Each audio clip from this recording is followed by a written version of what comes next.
DJP! Mare-reveal si Ogwen dito, kinumit na rin yung Fusion Glacier pero walang tatamaan kasi makaka-out lang din sina Ogwen. Itinulak na lang papalayo ni JP. Flap TZ pumasok na rin with Last Insanity. At nandito na yung Spear of Destruction. Hindi nga lang tumama. Spear of Alpha naman papasok mula kay Cartezi pero si Kai lang kakalmot!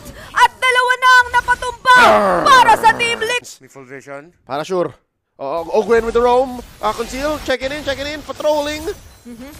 May Lord pa silang kailangan problemahin dito. Entropy, kinumit na nga ako si JP. Nahigop din yata. Wala na yung Lord pero papasok na naman si Flap with the Last Insanity. Nai-access na kayo ng Falcons AP Brent pero tinulak papalayo muna dito daw natin sa labas ng Torre. Iisa-isahin ang mga miyembro ng Team Liquid. At buhay pa naman si Sanji at si Penny Cutie. Pero may isa pang minion. Meron ding isa pang wave na nagmamarcha sa gitna. At ito na ang oras ng Falcons AP Brent. Gigil nang tapusin ang laban! At ito na!